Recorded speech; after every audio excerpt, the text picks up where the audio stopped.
दोस्तों नमस्कार, जय माता दी। आप सभी का स्टडी विद अजय पर स्वागत है।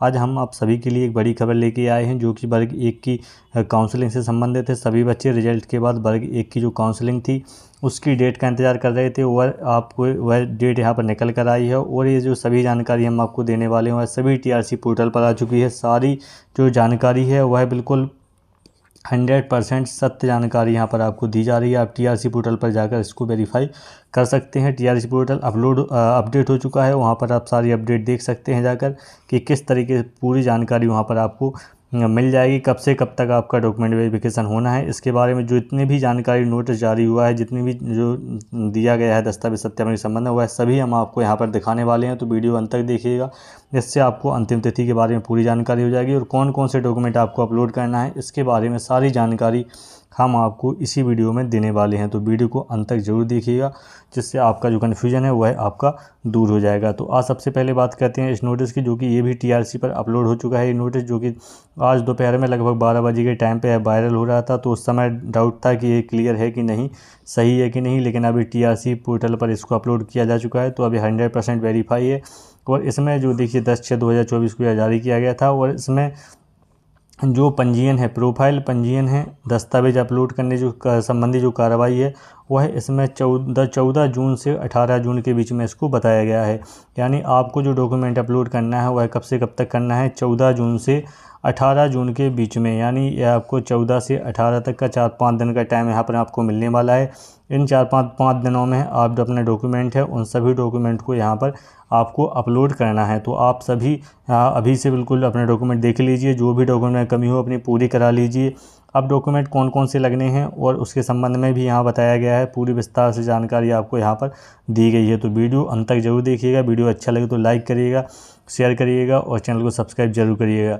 इसके बाद हम देख लेते हैं अगली जानकारी। तो एक और आदेश इसी के साथ जो है पोर्टल पर अपडेट हुआ है, उसमें क्या अपडेट बताया गया है देखिए। एक और आदेश है, ये भी 10 तारीख का ही आदेश है, डीपीआई ने जारी किया है। ये भी संबंधित है अभ्यर्थियों के दस्तावेजों के सत्यापन के संबंध में। तो जो डॉक्यूमेंट होना है, अपलोड होना है, उसके सत्यापन के संबंध में आदेश यहाँ पर आपको दिया गया है। इसमें बताया गया है न्यूनतम आयु और अधिकतम आयु के बारे में यहाँ बताया गया है। तो वह पहले से हम बता चुके हैं कि जितने भी अनरिजर्व के कैटेगरी के कैंडिडेट्स हैं उन सभी की आयु 40 साल होगी, प्लस जो गेस्ट फैकल्टी वाले हैं उनको 9 साल की यहाँ पर छूट मिलती है, तो उनका हो जाएगा 49 साल अधिकतम उम्र। बाकी जितनी भी कैटेगरी हो, चाहे महिला हो, SC ST OBC, सभी के लिए यहाँ 45 साल रहेगा, प्लस 9 साल तो उनका गेस्ट फैकल्टी वालों के लिए तो हो जाएगी 54 वर्ष। तो ये आपकी उम्र हो गई है। इससे संबंधित ये यहाँ पर एक और आदेश यहाँ साथ में जुड़ा हुआ है, टीआरसी पोर्टल पर ही अपडेट हुआ है। तो इसकी जानकारी भी आपको यहाँ से हो जाएगी कि कितनी एज जो है यहाँ पर आपकी मिनिमम मैक्सिमम यहाँ पर रहने वाली है। इसके बाद अब हम बात कर लेते हैं अन्य महत्वपूर्ण जानकारी के बारे में। और कौन कौन सी महत्वपूर्ण जानकारी है जो अभी हाल ही आपको पता होना चाहिए, जो कि ये डॉक्यूमेंट अपलोड करना है। तो अब आपको ये मालूम होना चाहिए कि कौन से डॉक्यूमेंट हैं जो आपको अपलोड यहाँ पर करना है। तो सबसे और अच्छे शिक्षक के बारे में, गेस्ट फैकल्टी जो है उनके बारे में आपको मालूम होगा कि 3 शैक्षणिक या 200 कार्य दिवस का उनके पास सर्टिफिकेट होना चाहिए। उसके बाद ही उन्हें गेस्ट फैकल्टी का यहाँ पर लाभ मिलता है। इसके बाद हम बात करते हैं एक और आदेश की, जो कि टीआरसी पर ही अपलोड है।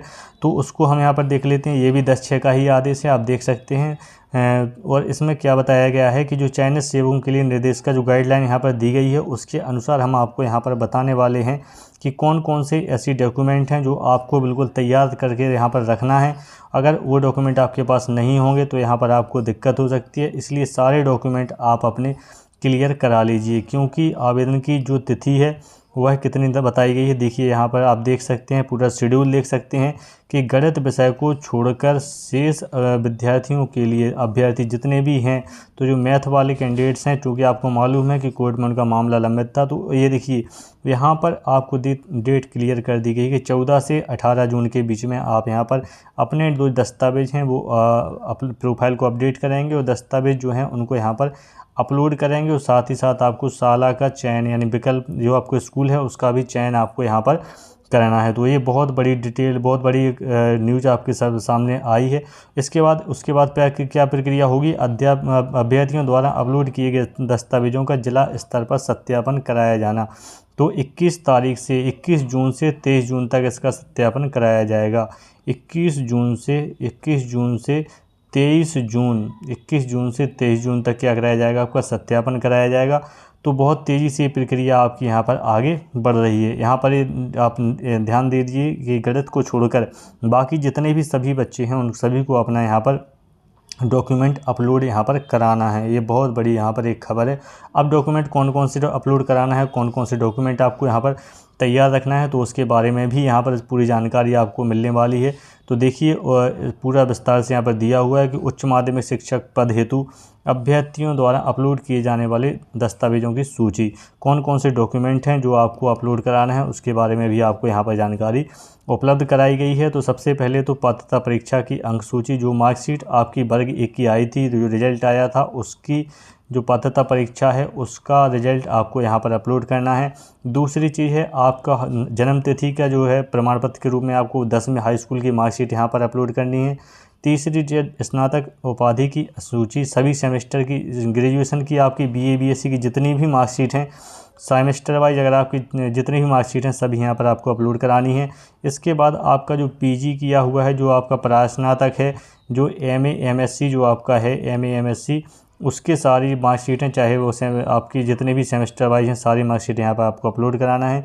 इसके बाद जो भी आरक्षण के संबंध में आपने लगाया हुआ है, चाहे वो आपका SC का हो, ST का हो, OBC महिला, जो भी आपका है, सारे डॉक्यूमेंट यहाँ पर आपको अपलोड कराने हैं। इसके बाद और सबसे महत्वपूर्ण चीज़ एक और कि इसमें आपको मध्य प्रदेश का स्थायी निवासी प्रमाण पत्र आपको यहाँ पर अपलोड कराना है। उसी के अनुसार आपको यहाँ पर छूट दी जाती है, तो उसको यहाँ पर आपको अपलोड करा लेनी है। अतिथि शिक्षक यदि आप हैं तो अतिथि शिक्षक का जो अनुभव का जो प्रमाण पत्र होता है उसको भी आपको सक्षम अधिकारी द्वारा जारी जो प्रमाण पत्र होगा उसको भी आपको लागू यहाँ पर जो है अपलोड कराना है।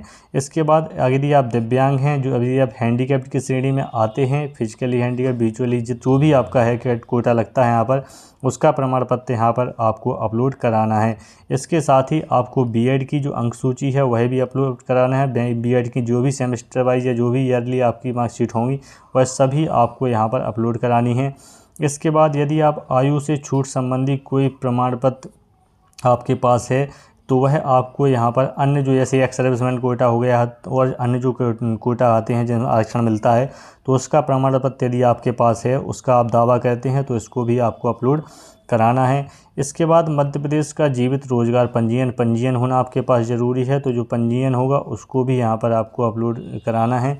उसके बाद उपनाम परिवर्तन की स्थिति में, यदि देखिए महिलाओं का क्या होता है कि शादी के बाद जो उपनाम होता है सरनेम उसका परिवर्तन हो जाता है, तो उसमें क्या करना है कि शपथ पत्र नाम एवं उपनाम दोनों परिवर्तन की स्थिति में राजपत्र परिवर्तित नाम के प्रकाशन की प्रति लागू।